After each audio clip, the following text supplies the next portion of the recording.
If you've ever taken a road trip across the United States, you know the feeling. You're driving for hours, maybe even days, and at some point you realize there's nothing out here. No towns, no houses, no gas stations. Just open land stretching forever. For a country with over 330 million people, there are still huge regions where almost no one lives. But why? Today we're diving into 8 of the emptiest places in America, not just small towns, but entire landscapes where nature still rules and humans are just passing through. Before we jump in, hit that like button.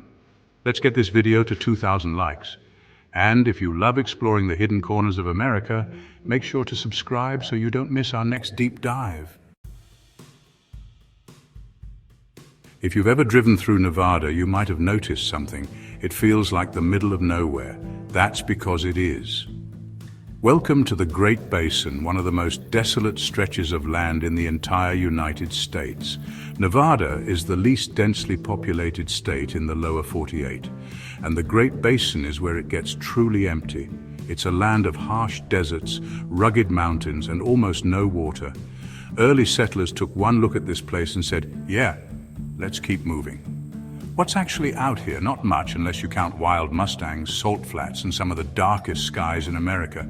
In fact, if you love stargazing, this is one of the best places in the country to see the Milky Way. Fun fact, US Route 50, which runs straight through the Great Basin, is literally called the loneliest road in America. Drive it and you'll see why. Now let's swap deserts for dense forests. Welcome to Maine's Northwoods, a place so remote that some areas don't even have official roads. Maine is the most forested state in the United States, and this region, stretching from the Canadian border down towards central Maine, is basically untouched wilderness. There are no cities, few small towns, and for the most part it's just trees, lakes, and wildlife. Why is it empty? Simple winters here are brutal. We're talking minus 20 degrees Fahrenheit, deep snow, and icy roads. Plus, unless you work in logging or tourism, there aren't a lot of job opportunities. What's out here? Moose, black bears, and some of the most untouched wilderness in the United States. The Allagash Wilderness Waterway is a dream for kayakers and off-grid adventurers. Fun fact: if the Northwoods were its own state, it'd be bigger than Massachusetts and Connecticut combined. If you really want to get away from civilization, welcome to the Alaskan interior, a place bigger than Texas but with almost no people. This is one of the most remote regions in the world. Winters can drop to minus 50 degrees Fahrenheit. Some towns only get a few hours of daylight in winter, and most places are only accessible by plane, boat, or snowmobile. What's out here? The Yukon River, which turns into a frozen highway in winter. Tiny, isolated towns like Bettles, which has a population of around 20 people and no roads leading to it in winter. And of course, the northern lights. If you can handle the cold, the night skies here are unreal. Fun fact, Alaska has so much open land that if it were its own country, it would be the 34th largest in the world, bigger than Germany. West Texas is big, empty, and feels like something straight out of an old western. You can drive for hours and see nothing but desert, the occasional gas station, and maybe a distant oil pump creaking in the heat. This region stretches from about San Angelo to El Paso and down to the Mexico border, but despite its massive size, almost no one lives here. Why so empty? For starters, it's dry, really dry. Farming is tough, and historically the only people who settled here were ranchers and oil workers. Even today, most of the population is clustered in just a few towns. What's out here? Big Bend National Park, one of the most isolated national parks in the country. Then there's Terlingua, a ghost town left behind after the mercury mining boom, and of course the Marfa lights, strange glowing orbs that appear on the horizon at night.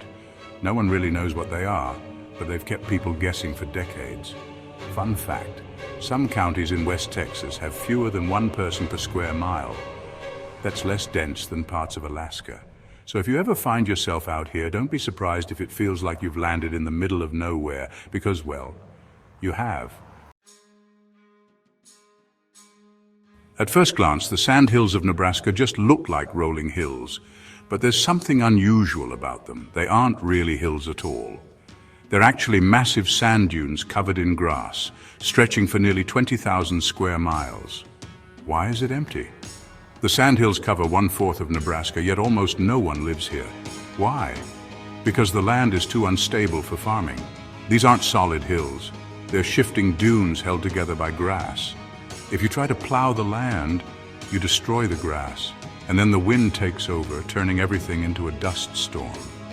Because of this, the sandhills have never been developed the way the rest of the Midwest has. While Iowa and Illinois became America's breadbasket, this region was left mostly untouched, except for ranchers who realized it was perfect for cattle grazing. What's actually out here? Miles and miles of rolling prairie, some of the largest untouched grasslands in North America, and hidden among the dunes, thousands of small, spring-fed lakes. These lakes are so isolated that some don't even have official names. There are a few small towns, but for the most part, this is ranching country. If you ever drive through, don't be surprised if the only thing you see for miles is a herd of cattle and the occasional pickup truck kicking up dust on a gravel road. Fun fact: beneath the sandhills lies the Ogallala Aquifer, one of the largest underground freshwater reserves in the world. It holds so much water that if it were above ground, it would cover all 50 states in 1.5 feet of water. If there's one place in the lower 48 that still feels like true untamed wilderness, it's central Idaho. This region is so rugged that entire sections have no roads at all, and the few towns that do exist are hours away from the nearest city. Why is it so empty? 2 words: brutal terrain. Central Idaho is a maze of jagged peaks, deep canyons, and thick forests.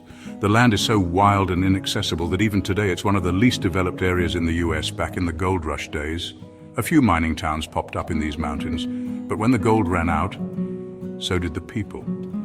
Many of these settlements are now completely abandoned ghost towns left to crumble in the wilderness. What's actually out here? The Frank Church River of No Return Wilderness, which, let's be honest, is one of the most intimidating names for a place ever. It covers 2.3 million acres, making it the largest contiguous wilderness in the lower 48. And then there's the Salmon River, nicknamed the River of No Return because back in the pioneer days, boats could float down the river, but they had no way to get back up. Fun fact: some remote cabins in central Idaho still receive mail by pack mule because there's no way to drive there. So if you ever wanted to disappear into the mountains and live completely off-grid, central Idaho is the place to do it. Just don't expect to have a Wi-Fi signal. Montana is known as Big Sky Country, and once you see it, you understand why. This state is twice the size of New York, but has fewer than 1.2 million people, which means you could drive for hours and not see another soul. Why is it so empty? For one, the winters here are brutal. If you think shoveling your driveway is bad, try dealing with -40 degrees Fahrenheit temperatures, howling winds, and snowdrifts as tall as houses. That's just a normal January in parts of Montana. Historically, Montana was a cattle ranching state, not a place for big cities. Even today, most people live in small towns or work on massive ranches that stretch for miles. What's actually out here? A lot of untouched wilderness. Glacier National Park, miles of open plains and massive rugged mountain ranges like the Absaroka Beartooth Wilderness. The kind of place where you can hike for days without seeing another human. Fun fact: some counties in Montana have more grizzly bears than people. Yep, there are actual places where you're more likely to run into a bear than a neighbor. So if you're looking for space, Montana has plenty of it.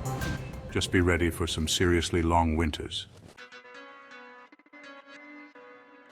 If there's one place on this list that nobody wants to live in, it's Death Valley. This isn't just empty, it's the hottest, driest place in North America. Why is it empty? Simple, it's too extreme for human life. Summer temperatures regularly hit 120 degrees Fahrenheit. And in 1913, Death Valley set the record for the hottest temperature ever recorded on Earth, 134 degrees Fahrenheit. Rain? Forget about it. Some years, Death Valley gets less than 2 inches of rain total. It's a place where water evaporates before it even hits the ground. What's actually out here? Salt flats, ghost towns from the gold mining era, and landscapes that look like they belong on another planet. In fact, NASA has even tested Mars rovers here because the terrain is so similar to the red planet. Fun fact, Despite the conditions, there's actually one small town inside Death Valley, Furnace Creek. Population? About 136 people, most of whhom work at the national park. So yeah, if you think your hometown gets too hot in the summer, just remember, at least you don't live in Death Valley. So, would you ever live in one of these places?